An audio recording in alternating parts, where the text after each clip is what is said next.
Welcome to the One Haas Alumni Podcast. I'm your host, Sean Lee, and today I'm joined by Kendrick Vaughn, also known as Kenny Vaughn. What do you go by? Kenny works, man. I can do Kenny. I can do Kendrick. I had a little midlife crisis in the middle of business school, so I went from Kenny to Kendrick, but we'll do Kenny today. It's good. All right. Kenny is our full-time MBA graduate of 2016, correct? Yes, sir. Yes, sir. And you've been in the military your entire life. You could say that. 12 years. Graduated from West Point in 2008 and have been rolling ever since. So it's what I know. But I tell you what, that's part of the reason I was so excited to share my experience at Haas, because I feel like that has been such a significant chapter of my life, opening up my eyes to the world in a way that I didn't even anticipate prior to coming to business school. So super excited to be here speaking with you today and appreciate you taking the time. You know, Kenny, I would love to hear more about your background, your family. I know your father was also in the military. Can you share a little bit about your origins? Yeah, for sure. So it's funny that you asked this question, because this is a question that I actually hadn't spent a ton of time thinking about till earlier this year, when things kind of slowed down with the coronavirus. And, I just started asking my parents about some family history. I'm originally an Army brat. So my dad was in the military for 25 years. I went to 4 different high schools in 3 different states. I've lived overseas. I mean, I got a chance to see a little bit of everything growing up. Yeah. But that was really the depth of my understanding of our family history. And it wasn't until probably the beginning of this year where I started to ask some deeper questions about our family roots, our family tree. Come to find out that, my great-grandfather served in the military. He served in World War II, was a non-commissioned officer for the Quartermaster Corps. My grandfather also served in the military. He was in the Army Air Corps, served in World War II. My father, as I mentioned, was in the military, is West Point graduate as well. So just kind of hearing some of those stories that, as much as I hate to admit, was the first time that I'm hearing a lot of these stories, was mind-blowing to me, because I think it put into perspective how I ended up where I am today, with just the desire to serve and really continue a family tradition that I didn't realize was as long-standing as it was. Wow. Did everyone go to West Point? No. So my uncle was actually the first member of our family to go to West Point. He graduated in the class of 1977. My father graduated in the class of 1983. And for me growing up, I felt like West Point was really all I knew about the college experience, because when we went to my father's reunions, we go visit West Point, and I'm thinking, hey, this is one of the only options. So West Point, that's where it's got to be. And So I kind of just grew up wanting to be like my dad. And I think much like a lot of young men, you look to your dad, and that's kind of what you aspire. That's the benchmark of success right there. Yeah. Just seeing how he lived his life was tremendously inspiring to me. And I kind of picked up on that piece. On my mother's side of the family, so my mother is a first generation immigrant from Dominica. She came over to the United States April 17th, 1975. From a very, very small country, rural upbringing. I mean, this type of place where you go down to the river and you're like washing your laundry down in the river, and you're carrying the stuff back to your house. It's one of those places. And she immigrated in the mid 70s to Connecticut. So she flew into JFK, going from this very rural place to now the heart of New York City, trying to get adjusted to a new culture and a new country. So those are all pearls of wisdom that I'm just now at the age of 34 starting to glean from my parents and my grandparents. I'm personally curious, being an Army brat, what are all the places that you've lived? How much time do you have? We got a lot of time. A lot of these things, especially where we grew up, right? Yeah. They have a huge impact on who we are. Yeah, for sure. And I moved when I was 7 from China. And okay. My family, we moved around Michigan a little bit, and because the school districts kept changing, and just having that experience, having to make new friends constantly, right? I'm curious, what it was like for you having to moved around. So it's so interesting that you mentioned that, because I was born in Fort Hood, Texas, lived in Fort Bliss, Texas. My family moved to a city called Mainz, Germany. From there, we moved to Monterey, California, where my dad went to the Naval Postgraduate School. We lived in Huntsville, Alabama. We've lived in Herndon, Virginia, Carlisle, Pennsylvania, Fort Wow. Sill, Oklahoma. But in high school, I started off high school in a city called Huntsville. And the high school that I went to was called S.R. Butler. So it was in the urban part of Huntsville, which sounds interesting when you're talking about Alabama, but it does actually have an urban portion of the city. And that was an eye-opening experience for me because coming from a military background, you grow up in military towns and, everyone's kind of cut from the same cloth. But going to Butler, it was a majority minority school. So it's probably about 85% Black students. And it was such an eye-opening experience for me because you realize that your people have exposure to different experiences growing up, right? Mm-hmm. And for me, I had a somewhat sheltered upbringing. I mean, just with the military family, you move around so much, you have a very close-knit nuclear family. But when we went to Huntsville, these kids are coming from some tough beginnings, man. It's very humble beginnings, single family households, folks working to support their families. You see all that and you see the challenges that people who are the exact same age as you are having to face in high school. And that was an eye-opening experience. My sophomore year, we went to Carlisle, Pennsylvania. My junior year, we went to Herndon, Virginia, which is actually in Fairfax County. And that was the complete opposite end of the spectrum from Huntsville. In Herndon, it's a pretty affluent part of the country, right there outside of D.C., very diverse high school. And just the aspirations that people had at Herndon High School were so much different. You got people talking about Ivy League colleges. You have folks who are starting to study for the SAT in 7th and 8th and 9th grade. College readiness just rolls off of everyone's tongue, and completely different experience. And this is really one of the first times that it sunk in how much variance, how wide the spectrum is in terms of what people leave high school equipped with. And then I graduated from high school in Madison, Alabama at Bob Jones High School.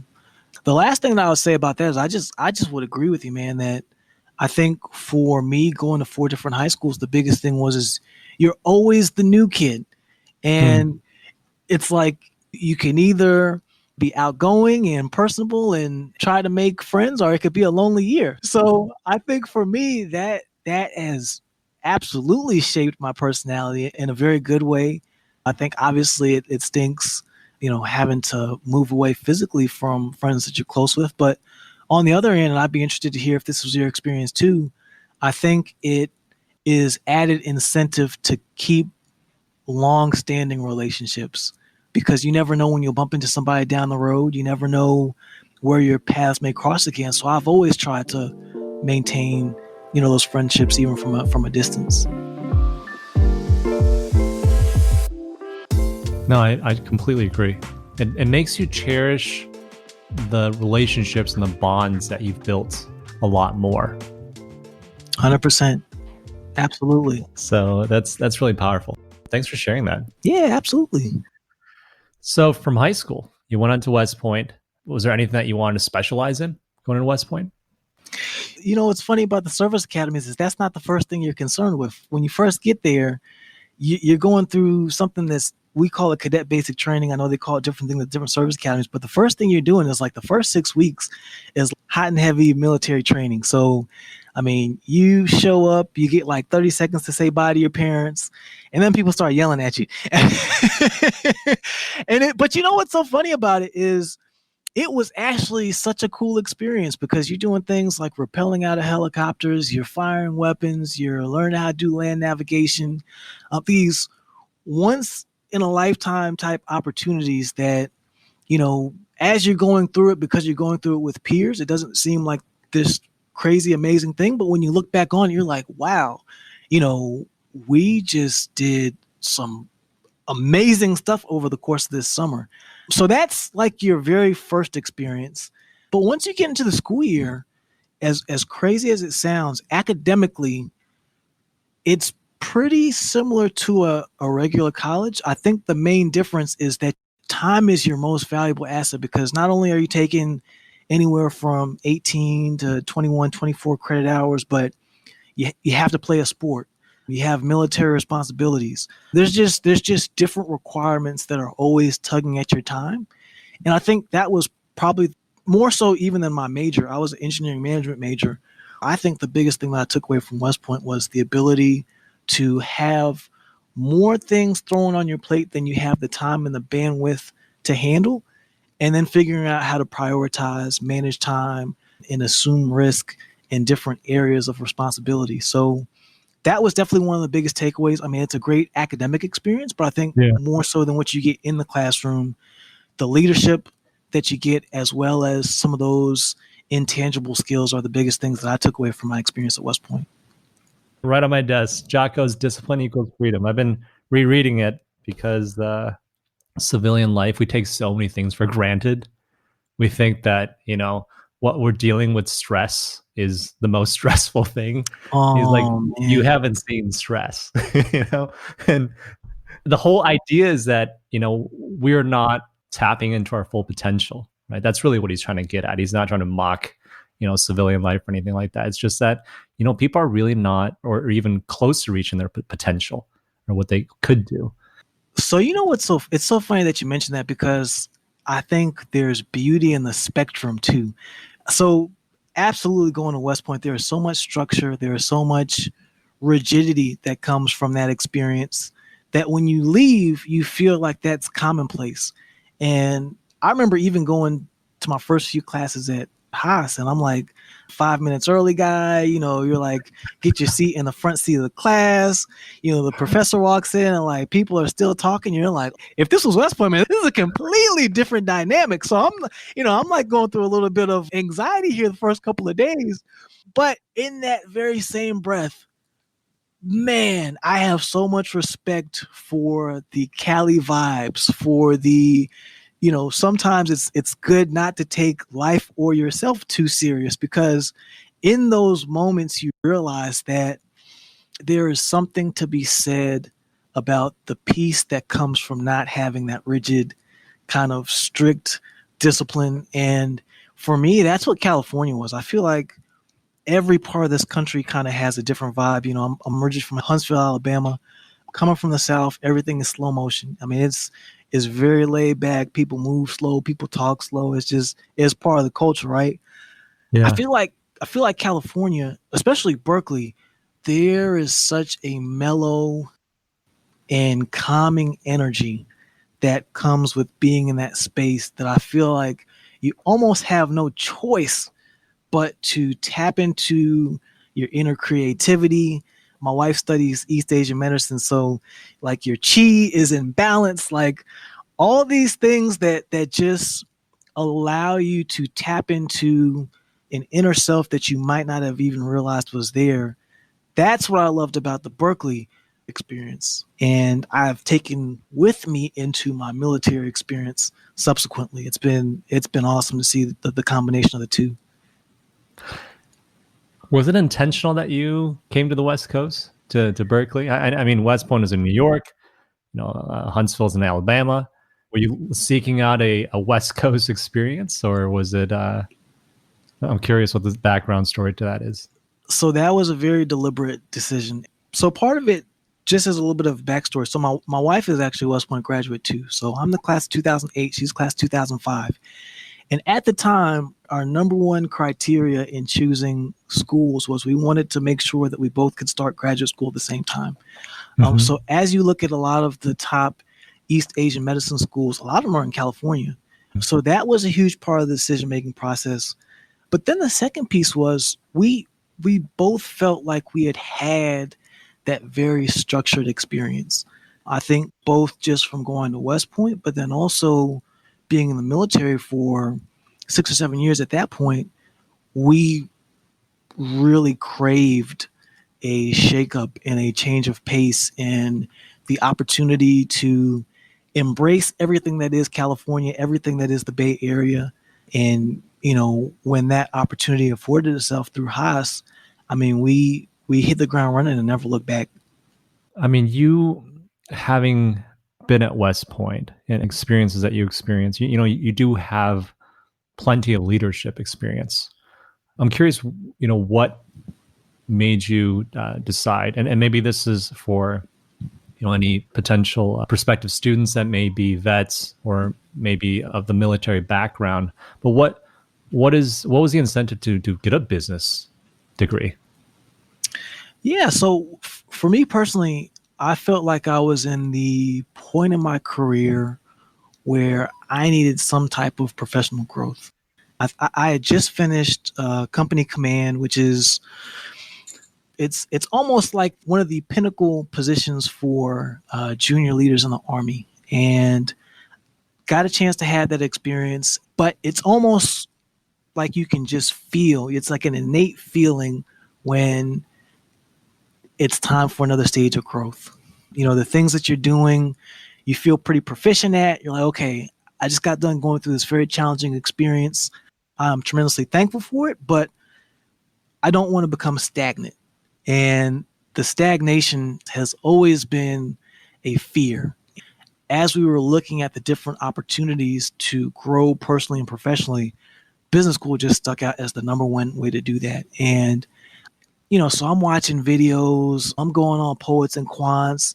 And the first thing that really just stuck out to me was, I don't know if this is a strange thing to do, but I just started watching videos of the deans of all the top business schools. So I'm like watching the dean of Stanford, I'm watching the dean of Yale and Harvard.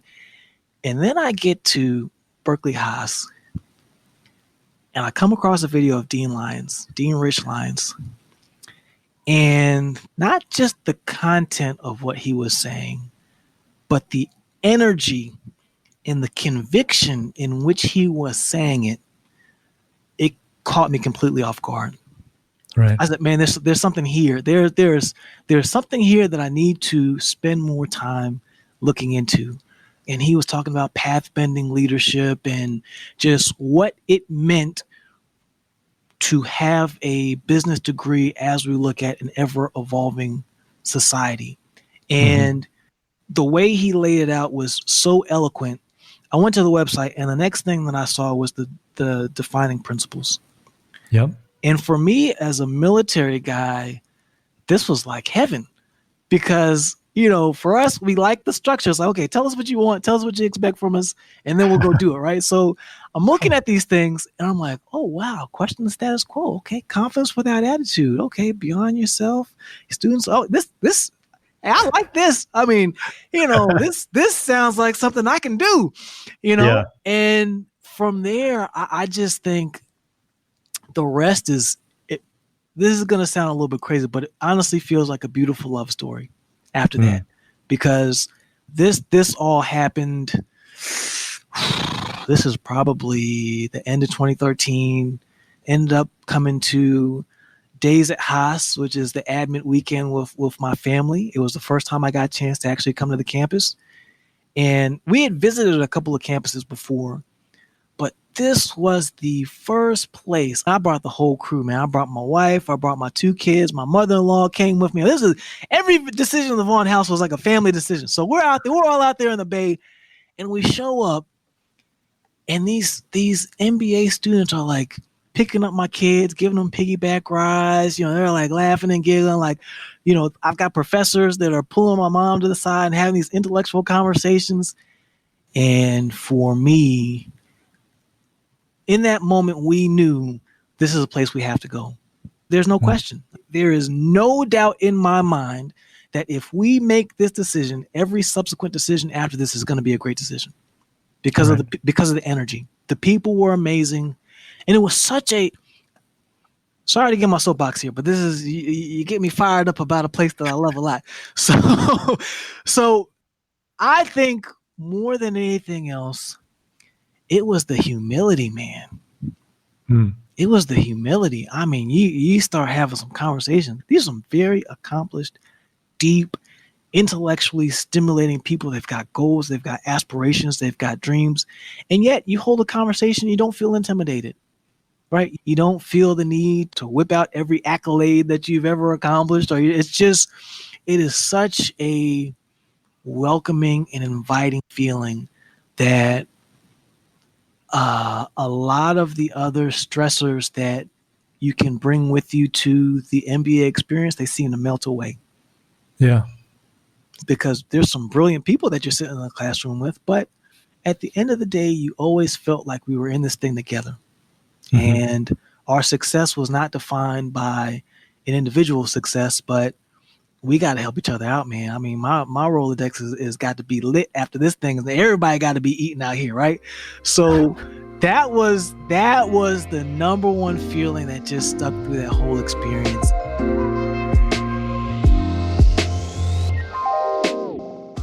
You know, the Haas experience, as with most things in life, is that, you get out of it what you put into it. Mm. And I think you're someone who put a lot into Haas. And so in kind, you got a lot out of it, right? I'm really curious to hear what your journey has been like after graduating. So the cool thing that I think was both a gift and a curse of returning to the military after graduating from Haas was, I think I was afforded a unique level of stability and predictability while we were in school. And that is something that I tried to never take for granted, because I understand the anxiety, the challenges associated with trying to find a job, student loans. Like, I never took that for granted for my classmates. So for me, as someone who was walking into a job that I was excited about, I always just tried to take that energy and bring some level of peace or consolation to my classmates. After graduation, I ended up coming back to West Point and working as the director of diversity, admissions, and outreach. And in that role, my primary job was to reach out to underserved communities across the country, try to spread the word about the United States Military Academy, and ultimately matriculate the most diverse class possible. So we really focused on African Americans, Latinx, Native American students. We did work within the Asian community as well. We really were trying to bring in the most diverse class possible at the academy. So for me, I always tell folks, I would have done that job for free. To be able to give back to a place that gave so much to me. I mean, West Point was a foundational experience of my life. And now to be able to play some small part of being a part of that decision-making process for some of the best and brightest young men and women across the country, that was a tremendous blessing. And to meet the families, to meet the parents, and just see how much it meant to be seen. That was something that I didn't expect going into the job. Is you just, for a little bit of context, my wife's from a very small town in Louisiana. It's called Hannah, Louisiana. Right. And she found out about West Point because her aunt was in the reserves. And I remember her mom bringing in this pamphlet about West Point and saying, hey, you're going to go to West Point. And no exposure to the place prior to that conversation. She goes to her guidance counselor, tells her this is what she wants to do. And the guidance counselor tells her that she should probably reevaluate her college options. And the reason I share that story is because having worked in this space for 4 years, it pains me to think back on how many conversations I've had with students who said the exact same thing. Major Vaughn, I'm so glad you picked up the phone, or your team picked up the phone and called. I didn't even think I was competitive for West Point. I wasn't going to apply because I didn't think I could get in. And there's so many unnecessary barriers that are put in place for these tremendously talented students to get a great college education. That is what my team and I spent the majority of our time doing, is trying to break down those barriers, trying to change the narrative, trying to dispel common misperceptions to ultimately bring the most talented class into West Point. And that was very much a full-time job. Absolutely. It was one of those things where it didn't feel like a job. It felt more like a passion project, where for the past 4 years, it's just something that's constantly on your mind because you believe in it so much. And that's my experience post Haas. How can we help our listeners, right, who are alumni of Haas, who are leaders in the workplace or leaders in, different organizations, profit or nonprofit? What are some strategies and frameworks to help them do what you did for West Point, but do it in their organization, or do better at even Haas? Yeah. Right. So, not to sound cliche, but I think this is absolutely the space where we have to question the status quo. Because the status quo for so long has looked a very certain way. It's been very advantageous for a small group of individuals. Mm-hmm. And I think for a very long time, society at large has turned a blind eye to a lot of things that people are starting to bring to the light right now. One of the greatest things that I've actually appreciated about this time is I've had some phenomenal conversations with my classmates since all of these challenges have really transpired, from the coronavirus to what's going on with racial inequity and some of the community policing issues we've seen. And I think what's intimidating sometimes is there can almost be like a sense of paralysis, Mm-hmm. because you feel like there has to be a very defined cause that you're working towards. Okay, how do I get involved in some nonprofit? What cause do I need to donate to? What is it on a national scale that I need to do? And for me, what I've always encouraged people to do is look in the spaces where you have influence. I mean, as you're talking to your family members and your family members are coming back at you with some questions, with some things, you're just like, Uncle, I don't know if that sounds right, brother. What you saying right now? I mean, I understand, but look, I mean, even because all this stuff starts with conversations, man. I mean, it starts with conversations. And as those conversations leave our households and trickle into our workspaces, it's trusting that you are already operating in the space that you're operating into to have great impact. You don't have to go out and, march in downtown Oakland or I'm in Louisville. You ain't got to go march in Louisville to have an impact. If you are working in real estate and you understand that, affordable housing is a real issue, that falls under your wheelhouse and your expertise. So how do you become a champion for that in your workspace? And I think the moment people realize that there is so much inherent power that you have with your own unique experience, that's when I think we're going to see just a transformation. I think this is an inflection point already, but I feel like when people realize that they don't have to look externally to be a part of the solution, that you have all the tools that you need right now in this very moment to have sweeping and significant impact in your household and your community, man, now we're cooking with Crisco. So that's been the center of a lot of the conversations that I've had.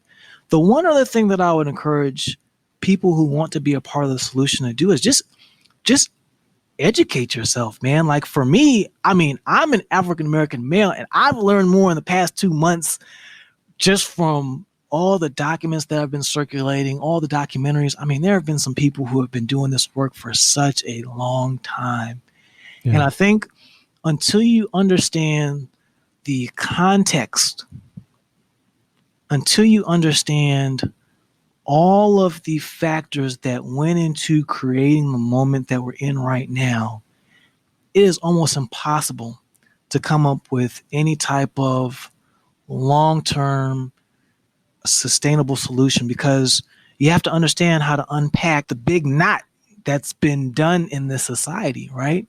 So for me, I mean, that's really what I've been doing, man. I've been going back, reading the Declaration of Independence. I've been reading the Constitution. I'm going back looking at speeches Barack Obama gave about race in 2008. And, nothing happens in isolation. Right. Can I share one more quick story with you?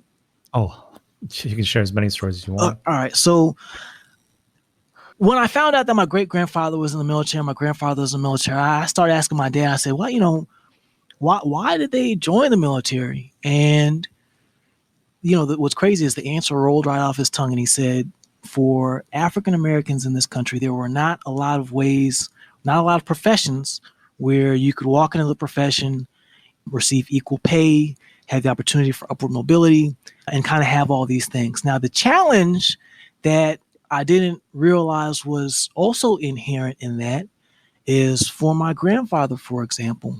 He served during World War II. And, we talk about how this was a inflection point for the United States. As you look at all these veterans returning from the war, they're having access to military benefits. So the VA loan to buy a house, GI Bill to get an education. And all these great packages are being rolled out to essentially create the middle class that we see today. Mm-hmm. And what you realize is that African Americans did not receive that hero's welcome. They didn't receive those benefits.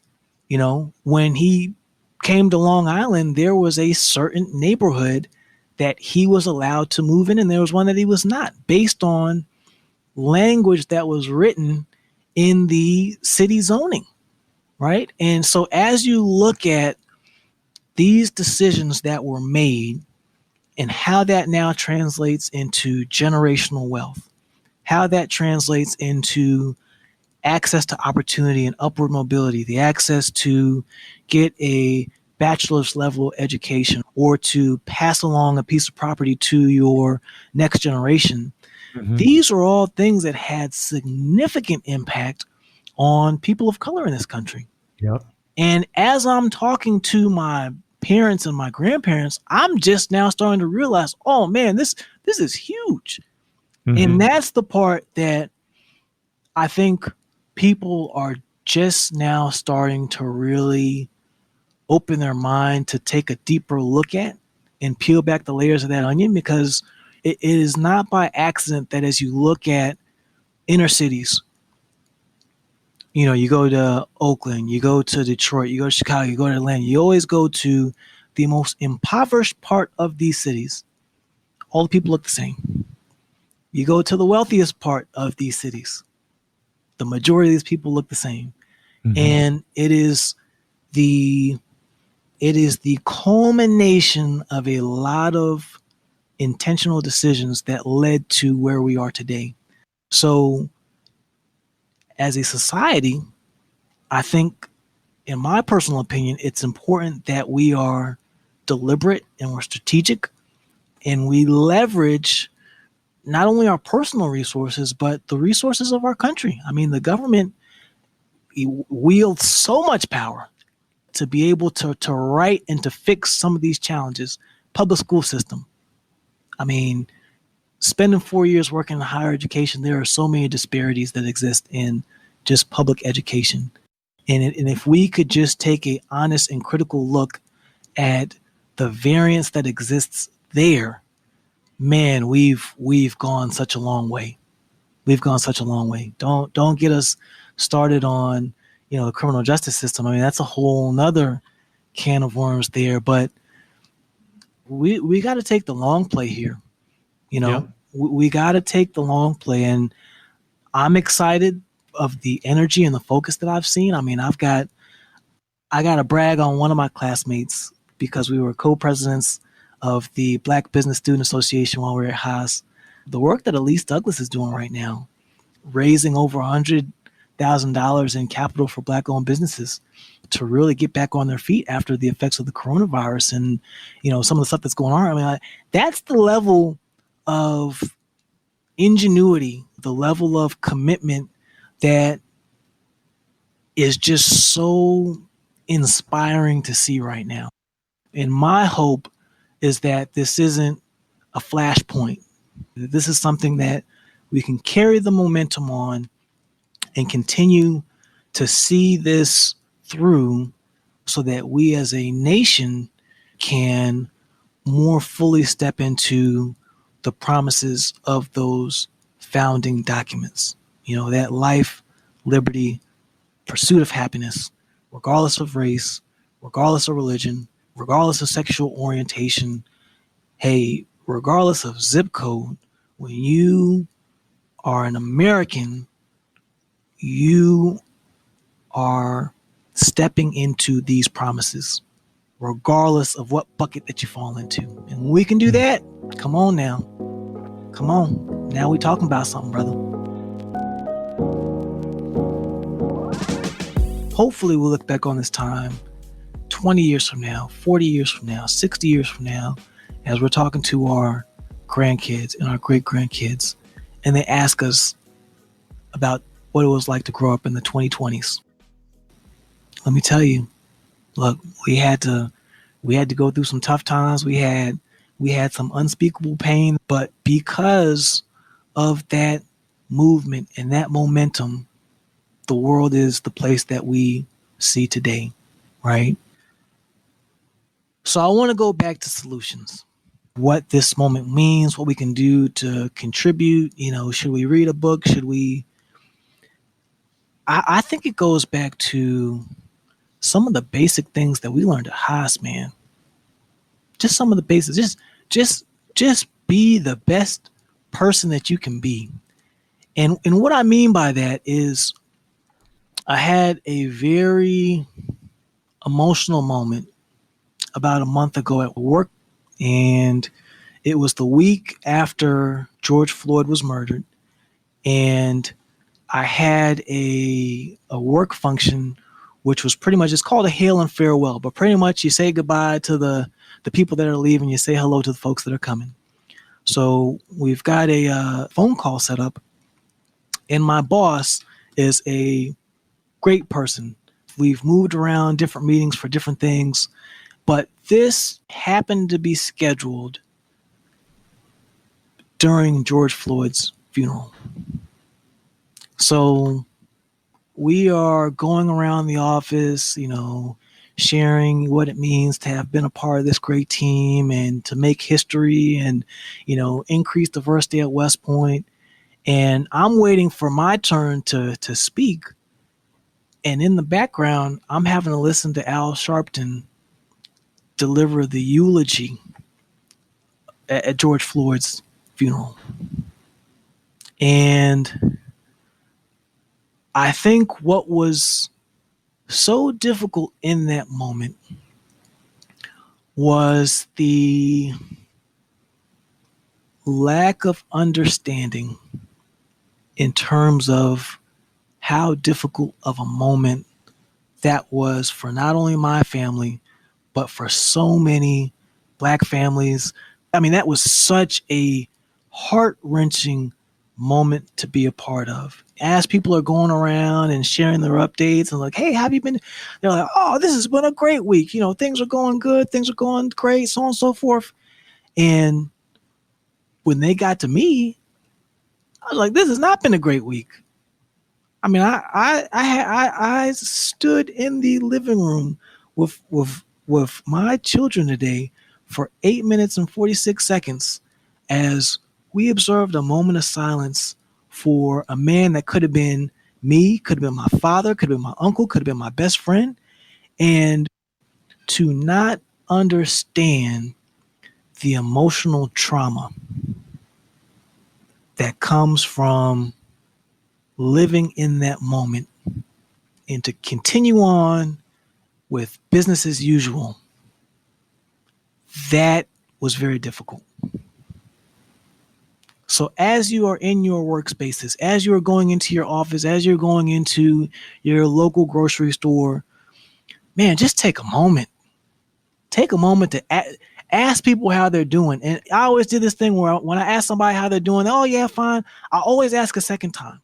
I always ask twice because like, okay, everyone says fine.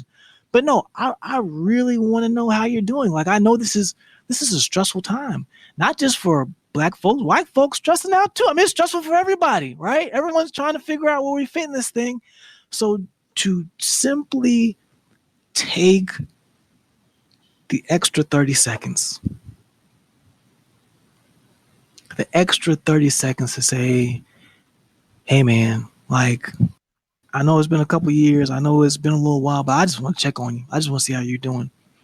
You know, for your coworker that you may just see in passing, hey man, I know, you know, we just have some water cooler talk every now and again, but hey, I just want to do a little sanity check with you because I know it's a stressful time for everybody, and just see where that conversation goes.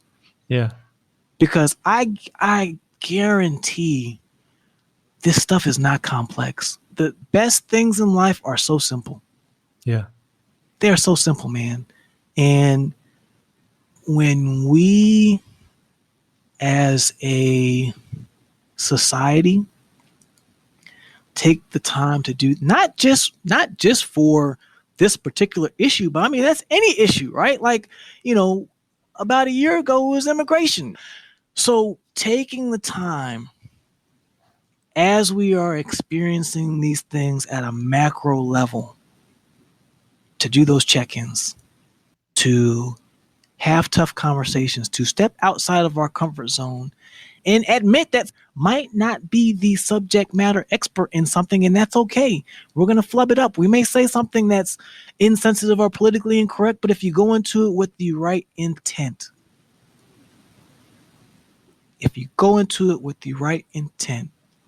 with an open heart and a willingness to listen and not win an argument and not make a point and not have to be right, there is so much that can be learned, that I've learned from just shutting up and listening to people. Man, I never thought about it like that. I never thought what it was like to be a white male in this country. I get it. I also need you to understand my experience, but I'm glad you shared with me too, because now we can help each other work towards a better society. And that is the biggest solution. If I had one thing, man, that's the biggest one right there. What you're doing right now, man, having these conversations with people, bringing people's stories to life, showing that people are layered and multidimensional and cannot be put in a box. That's what life is about. Because then you start to see the commonality.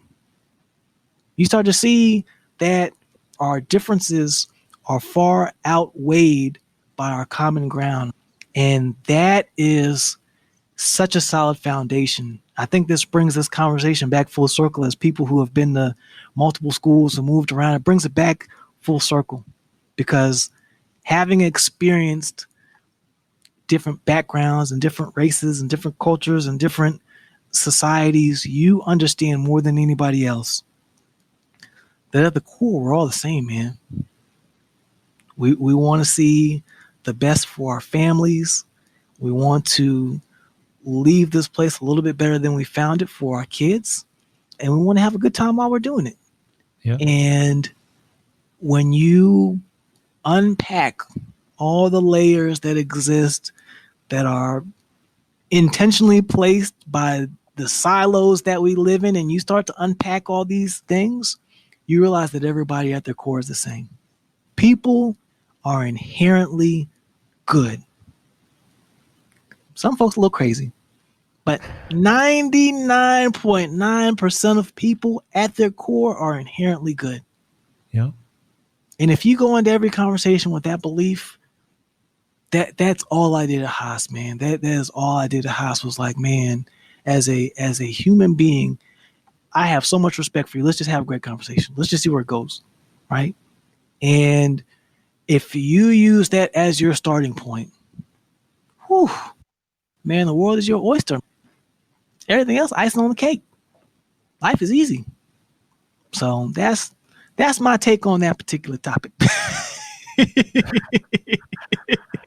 I appreciate you sharing all that. I talked to Marco Lindsay. Yeah, that's my dude right there. I love Marco. And, you know, he educated me on anti-Blackness. I started doing research into that. And I just realized even I have anti-Blackness. I grew up with it, right? I was somehow taught this anti-blackness without even my knowledge, and just taking all that and just catching not only myself but my family and correcting them, really. When they would say, oh, well, Africa hasn't developed. I'm just like, well, why is that? Yeah. Why is that? Right? Maybe because of colonialism, right? And learning, from the Bill Gates documentary, because they're trying to vaccinate children and all that stuff, and how the trouble they're dealing with is that these countries don't collaborate, or these villages don't collaborate, because arbitrary lines were drawn by Europeans for African nations. Yep. When just like you're literally dividing villages just because there was a river there, and you're just like, nope, this is going to be Congo and this is going to be something else, right? No regard to the implications. Yeah. And these have huge implications as to how a society develops, or how society is oppressed or economically disadvantaged, right? And then reading more about generational wealth, which is something I think you talked about as well, and just denying people generational wealth. I had to educate, my family on that. I said, we don't have to think about that.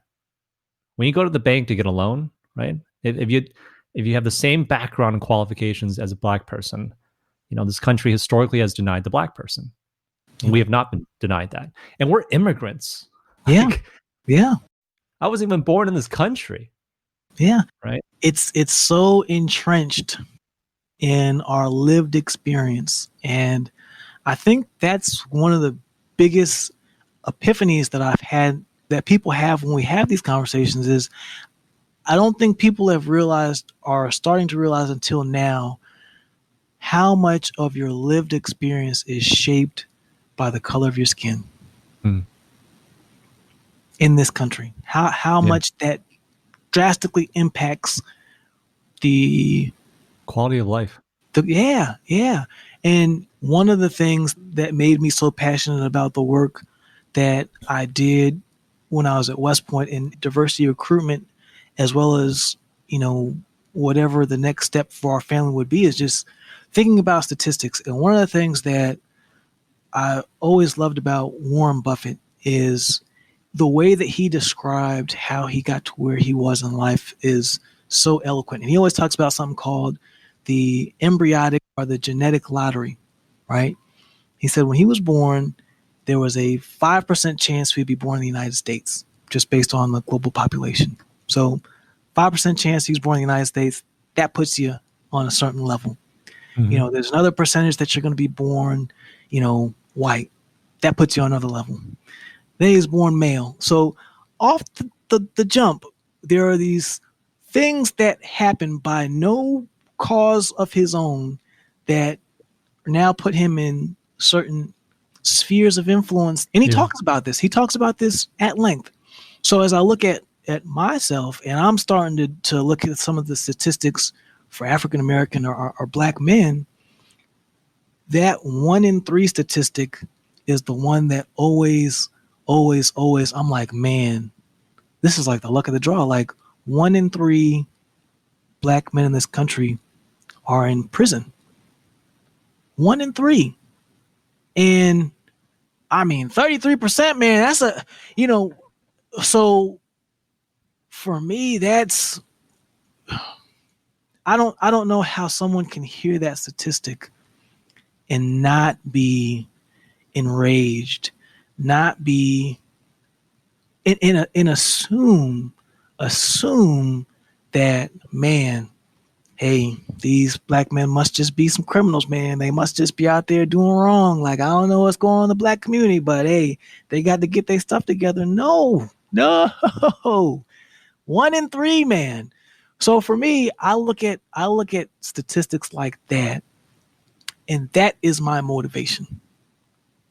That's my motivation, because as I look at my son, as I look at my grandson, we got to get that. I mean, because it all deals with the family, right? The family structure, the family unit is the crux upon which every other portion of society is built. And when you intentionally erode and tear at the fabric of families by incarcerating Black men and leaving Black mothers to be single mothers, breadwinners, raise children, forego opportunities for advancement, further their education. You have hamstringed not only the parents, but the subsequent generation, right? And I think that's what's so hard about breaking this cycle, right? Is until you acknowledge that, hey, this is a huge contributor, let's just get families back together. How about we just start with that? Let's just reunite some families and see what that does to the Black community and to some of the communities of color, right? Because it's, like I said, man, it pains my heart to hear some of these facts and statistics and know that, man, there is more that can be done to right some of these systemic wrongs. That's the painful one to me. Is I feel very fortunate to have grown up in a great family. Family is one of the most important things to me. I mean, I feel like my kids are getting a great upbringing, but I mean, I've got cousins that are in this situation. I've got very close friends who are in this exact same situation, and you see firsthand the tangible impacts that it has on these kids, man, spiritually, emotionally, mentally. Like, we're asking these young people to do some very heavy lifting. And I think that is something that needs to be acknowledged and then worked on as well too.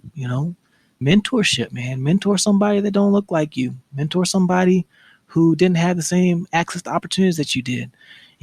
Let them into those spheres of influence that they might not have otherwise had access to. Because until you do that, it is almost impossible to, a phrase that I just really hate is pull yourself up by the bootstraps. That is the most absurd phrase, because I'm telling you, man, people out here working. People are working hard, man. But when you don't have access to the same spheres of influence, it is almost impossible to pull yourself up. When you don't have any money to invest and you're stuck in a cycle of renting property, or you're stuck in a cycle of paying down, debt. I mean, these are the type of things that people are screaming for help for right now, right? Because this is what leads to these situations. It's not that people are out here just doing craziness and people want to be unlawful. It's not, man. It's out of necessity. If you have to choose between putting food on the table and because your kids haven't eaten in a couple days and doing some nefarious guess what, man? I'm gonna do some nefarious dealings. I'm gonna do what I gotta do because your kids gotta eat. So this is the reality. And I'm sorry to get on my soapbox, but I think it's important that we start to maneuver to this level of conversation. Can't get so tied up in, hey, we banned chokeholds, we banned no-knock warrant. Okay, that's good. We should have done that a long time ago.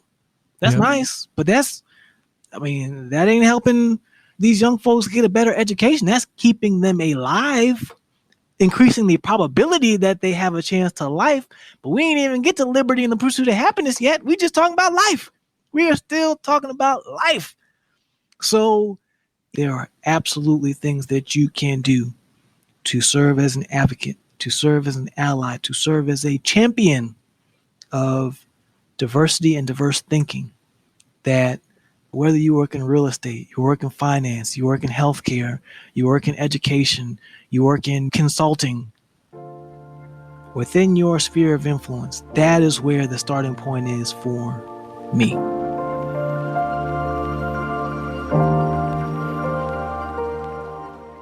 I recently became an American citizen about 2 years ago. And I think that's also an important message for the people that have immigrated to this country, right?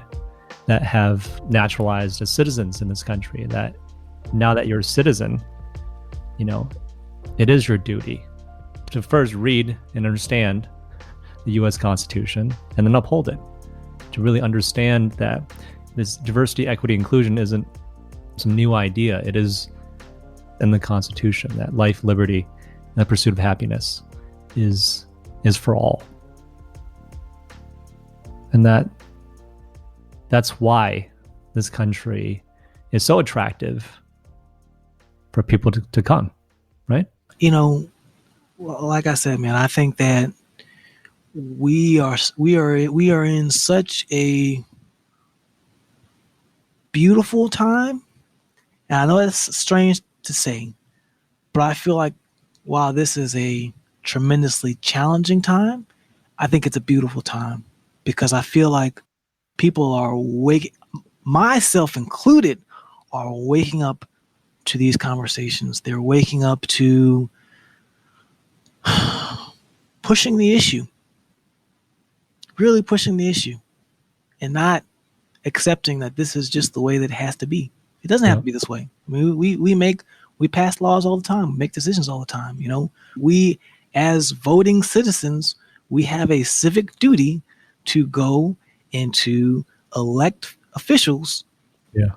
And especially at the local level as well. I mean, these mayors, city council members, I mean, this is where the rubber meets the road, man. And, I think for me, that has really been where my mind has gone is how do I become more involved at the local level, whether it's, just attending city council meetings, whether it's making sure that we don't just vote in presidential elections, but you're voting, your House of Representatives, you're doing your local races, you're doing all these things to make sure that we are fully exercising the rights that so many people have fought arduously for so hard.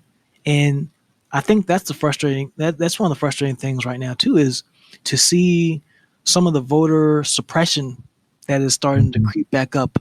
Yeah. In 2020, I mean, we had an election here in Kentucky, and that was one of the biggest challenges, voter suppression in 2020 for a Senate primary. And, it doesn't sound like a huge thing, but people, when you are working, on a hourly rate, you cannot afford to stand in line all day to vote. Mm-hmm. You can't just take a whole day off. So these are the type of issues that I think are broadly applicable as citizens. We've talked about the professional space. Now, just as citizens in your local area, these are the type of things that we should all be energized about. At the end of the day, it doesn't matter who wins the election, but did everyone get a chance to exercise their opportunity to elect someone who is reflective of the constituency in which they serve, right? Yeah. Or is this someone who is a representative of the percentage of people who had access to exercise that constitutional right? So I agree 100% with you that, the things that we're talking about in this context, as we talk about civic duties, we all got to be energized about that because, that pendulum could just as easily swing. I mean, I know we're focused on the African-American community right now. That pendulum could just as easily swing to you name the minority group, and they could be the next group in the crosshairs in terms of having rights stripped away, having opportunities not afforded to them.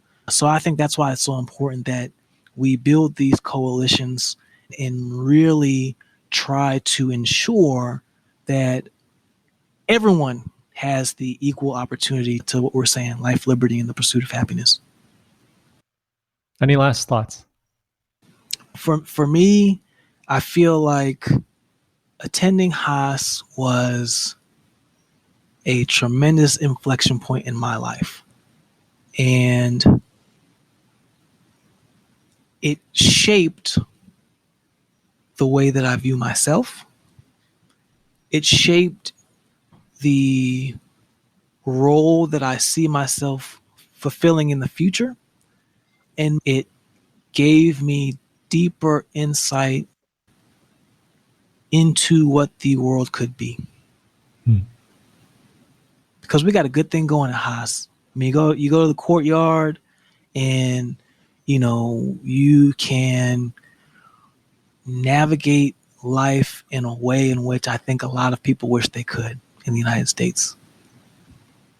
And to be in that space with, hardworking, intelligent people, and to know that this is how it could be. This is how the world could be. People that are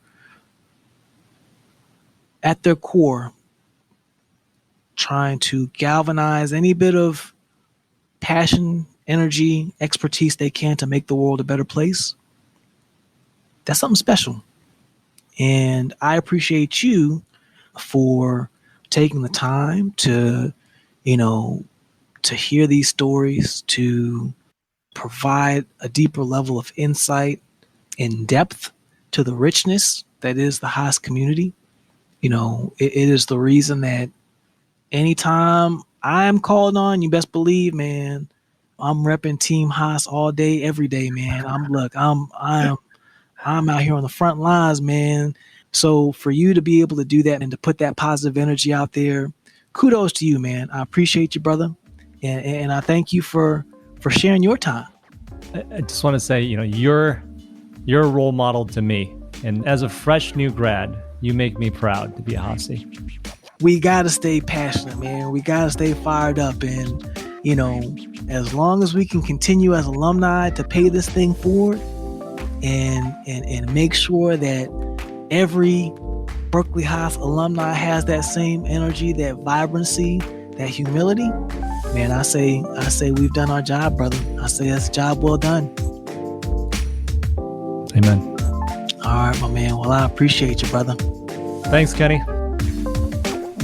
Thank you for tuning in to another episode of the One Haas here at Haas Podcast. If you enjoyed our show today, please subscribe to us on your favorite podcast player and give us a rating or review. You can also check out more of our content on our website at onehaas.org, where you can also subscribe to our monthly newsletter. Until next time, go Bears.